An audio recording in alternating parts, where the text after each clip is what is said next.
Hello and welcome to Quick Charge. I'm Mikey G, and it's Wednesday, December 13th.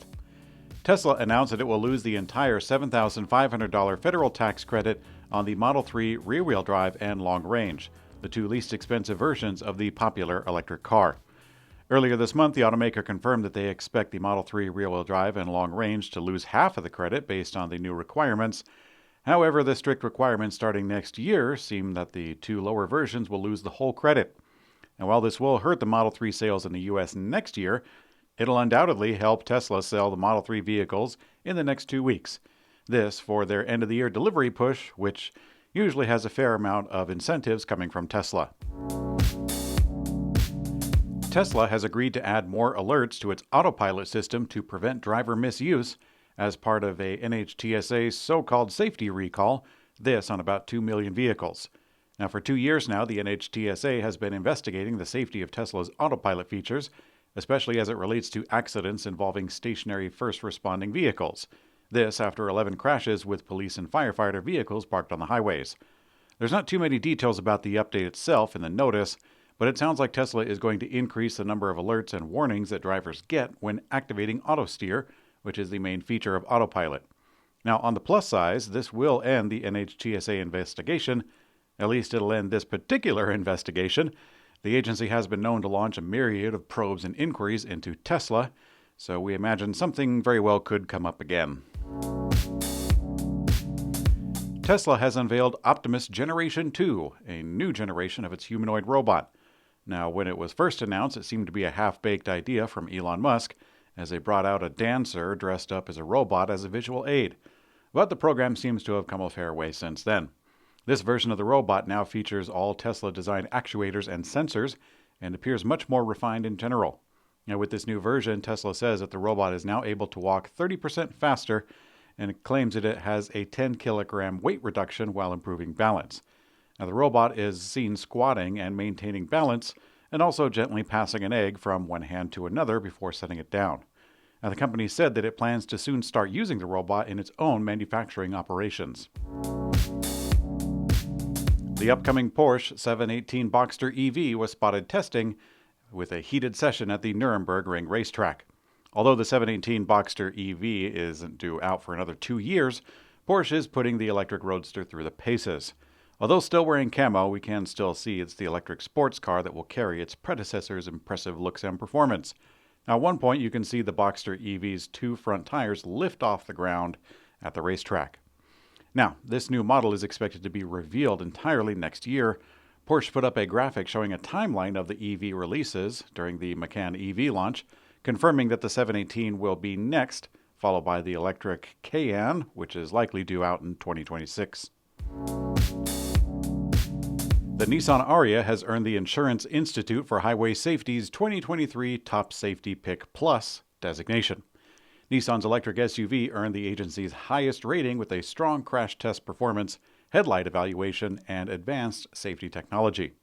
The Nissan Ariya began rolling out in the U.S. late last year. Nearly 10,000 have been delivered through the month of September, which is good news for a company that has been considered behind the curve and also at one point way ahead of the curve. General Motors invited us to San Diego to drive the new Chevy Blazer EV, the first Ultium-based EV with a Chevy badge. Electrek's Jameson Dow wrote an exemplary review with loads of detail, but in summary he writes, quote, "The Blazer is a big, capable vehicle with a lot of neat features. In particular, the brand new non-CarPlay user interface is surprisingly good, and GM promises to keep it updated and make it better over time.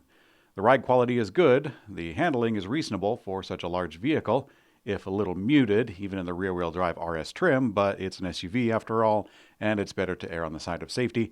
But power is lacking, and slow throttle response was particularly weak point, which I really did not like.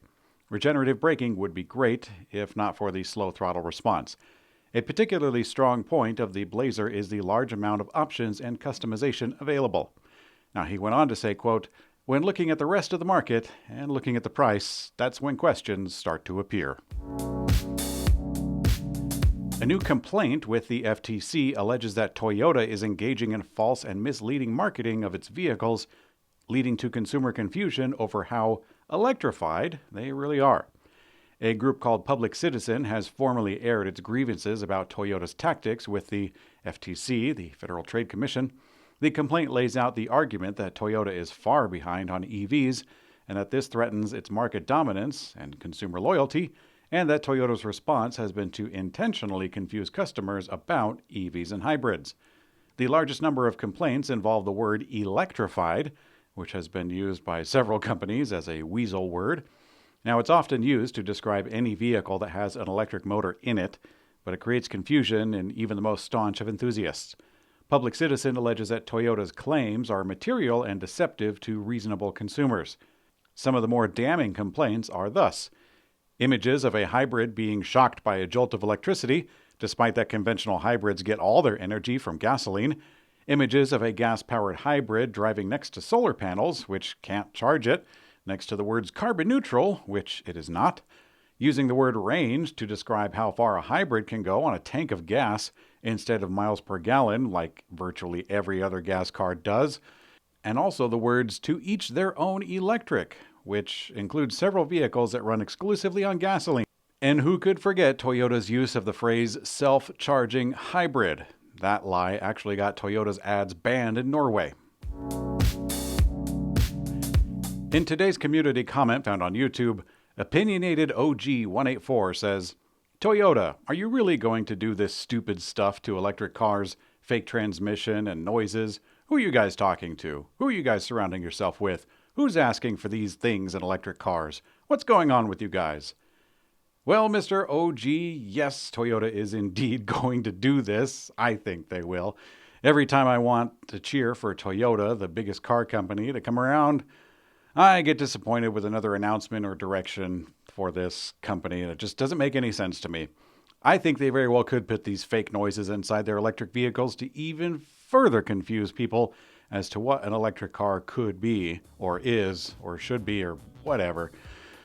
Actually, I made a video on this very dichotomy on the other Electrek channel.